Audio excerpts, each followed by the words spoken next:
И нашего народа. Мы, безусловно, используем все... They're making irresponsible nuclear threats to use nuclear weapons. Это не блеф. Something unbelievable is going on. The world is now the closest to nuclear war since the 1962 Cuban Missile Crisis. Putin dramatically escalated his war in Ukraine, declaring Russia was going to annex 4 Ukrainian oblasts. He held an extravagant festival celebrating the largest territorial conquest in Europe since World War II, announcing that these oblasts, which make up 15% of Ukraine, would be a part of Russia forever.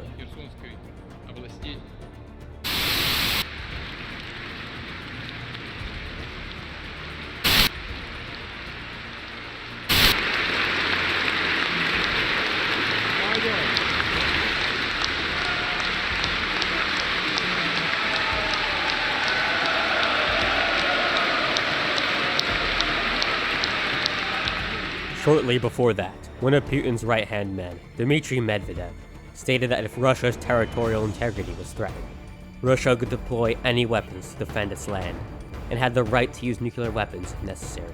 Horowitz, 2022.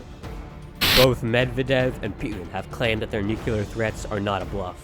Putin even said that the US set a precedent for the use of nuclear bombs with the attacks in Hiroshima and Nagasaki, ignoring the fact that those bombings occurred 77 years ago, and it was Japan who originally attacked the United States. This isn't even the worst part. Medvedev thinks dropping a nuke on Ukraine would not trigger a nuclear war, as he believes the West would not respond. Horowitz, 2022. But that is completely wrong and dangerous. On the contrary, National Security Advisor Jake Sullivan has stated that if Russia uses nukes, the US would respond decisively, and that the consequences of a Russian nuclear strike have already been communicated to the Kremlin. Mullen, 2022.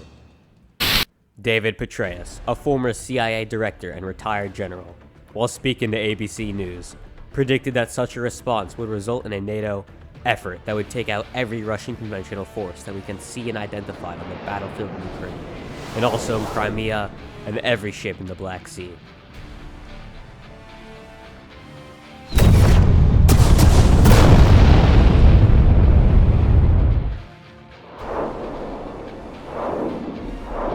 It is easy to see how such a situation could lead to nuclear war, but how likely is it really?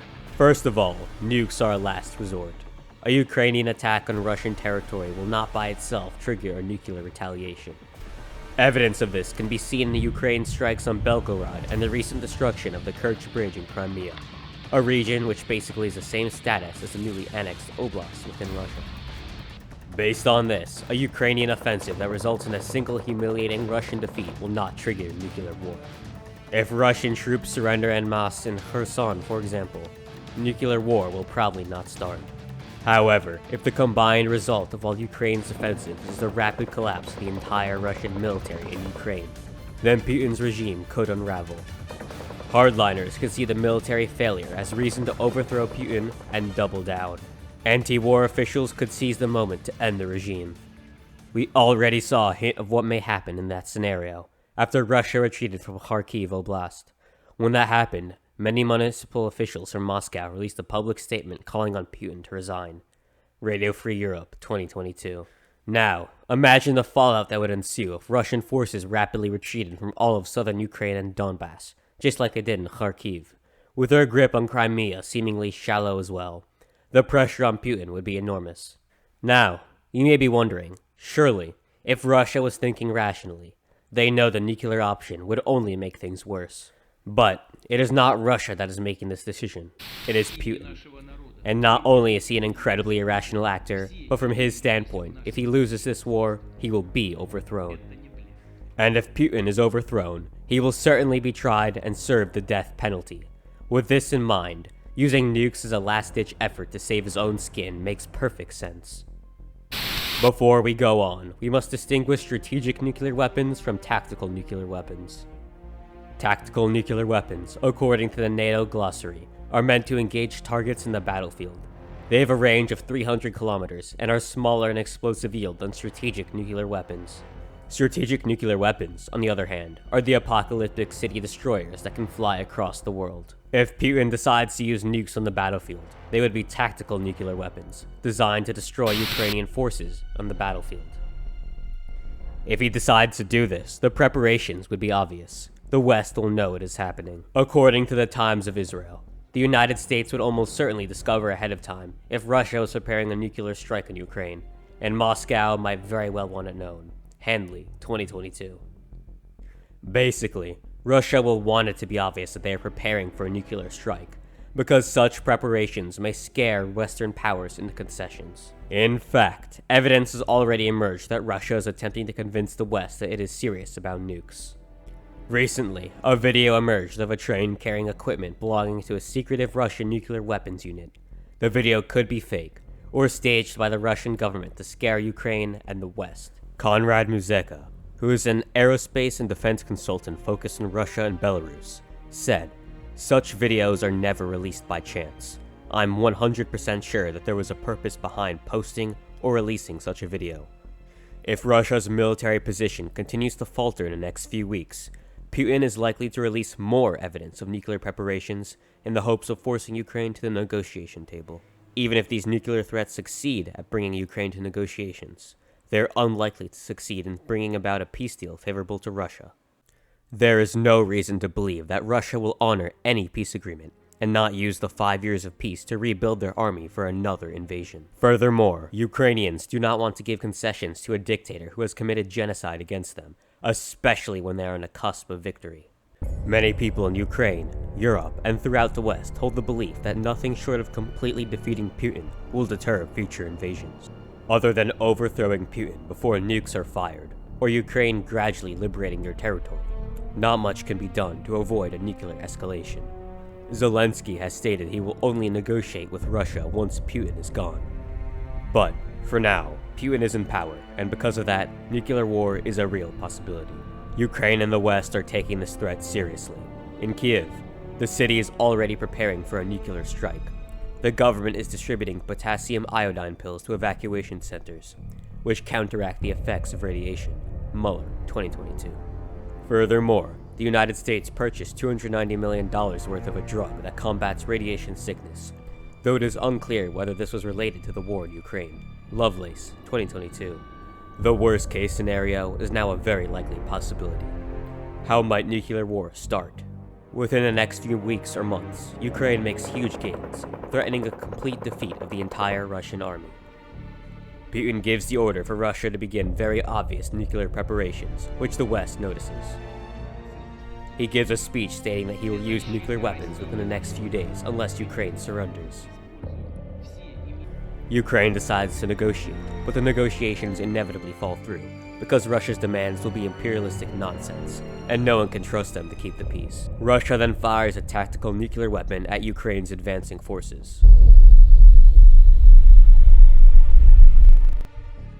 Per Russia's military doctrine, this tactical nuclear weapon will be significantly smaller in terms of destructive power than the bombs that hit Hiroshima and Nagasaki, but it will still cause enormous damage. Thousands of soldiers and civilians perish in the carnage. This would be the first nuclear bomb used in war in nearly 80 years. It would now be at a turning point in history. The news spreads around the world like wildfire. There would be a massive public outcry. Nations and NGOs around the world will condemn Russia, leaving the country with a black mark worse than Nazi Germany. Public pressure will ratchet up, demanding the US retaliate. Biden is then forced to respond. While a non-military response may have seemed possible beforehand, now that the nuclear attack has actually occurred, public pressure is too immense and the stakes too high for Biden to let this attack go unpunished. While the level of public outcry might make it tempting to strike Russia itself, this would certainly not happen, at least not immediately. Doing so would be tantamount to asking for nuclear war. Instead, as General Petraeus said earlier, Biden would order a military strike to decimate every Russian military asset within Ukraine's internationally recognized borders, which includes Crimea.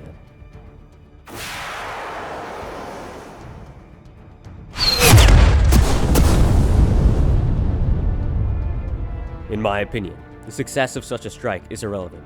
American forces would undoubtedly wreak havoc on the Russian army. Everything now hinges on how Putin and his inner circle decide to react. Scenario 1. Peace at a cost. Putin and the Russian hardliners realize that more escalation would only bring about nuclear war, so they decide to cut a deal with the West. In a situation where American troops are in combat, the dynamic of the whole war would change. In this scenario, Biden would definitely have a greater say at the negotiation table than Zelensky. The unfortunate reality is that in such a situation, Ukraine would have to make concessions for peace. The current front lines would probably become the new borders, with a DMZ similar to the one in Korea set up alongside the entire Russo-Ukrainian frontier. The only silver lining is that Russia would be forced to accept the Ukraine in NATO, which would deter future invasions, a condition for the peace. This then leads to more possible scenarios. Scenario 1A, the peace holds. Despite the world expecting the worst, war does not resume between Russia and Ukraine. Instead, the DMZ between the two countries becomes almost as fortified as the border between North and South Korea.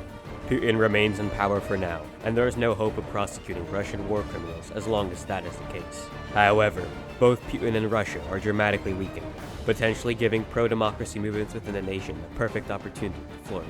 Ukraine either joins NATO or another defensive alliance, and experiences a long and difficult rebuilding process. But the flow of capital into the nation significantly bolsters its economy. Ukraine's success further amplifies pro-democracy movements in Russia and Belarus. The future, from now, is open-ended. Scenario 1B, the hardliners take over. Despite the fact that Ukraine had to give up some territory, this does not please hardliners within Russia, who view the war as a humiliating defeat, and Putin as an incompetent ruler. Putin is overthrown, the hardliners take over, and resume the war. This either leads to nuclear war, or them being overthrown in turn, potentially leading to a civil war. Scenario 2, escalate to de-escalate.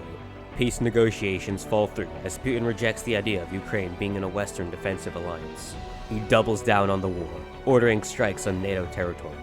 As NATO retaliates, he eventually orders more tactical nuclear weapons deployed, to which NATO responds. Before long, strategic nuclear weapons are launched, marking the start of global nuclear war.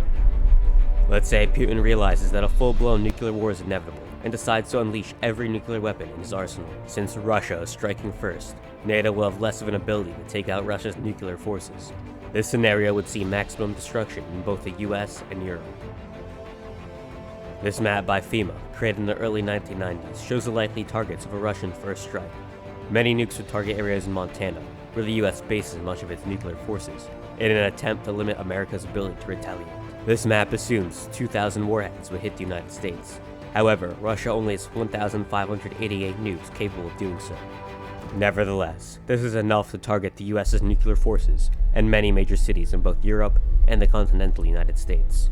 In the event that the US strikes first, only a few hundred nukes would reach US soil. However, this would still lead to unacceptable damage. A recent study found that in the event of a large-scale nuclear war between the US and Russia, 27 million people would die in the initial nuclear exchange. The resulting fallout, nuclear winter, and disrupted supply chains would lead to a global famine that would kill 5 billion people.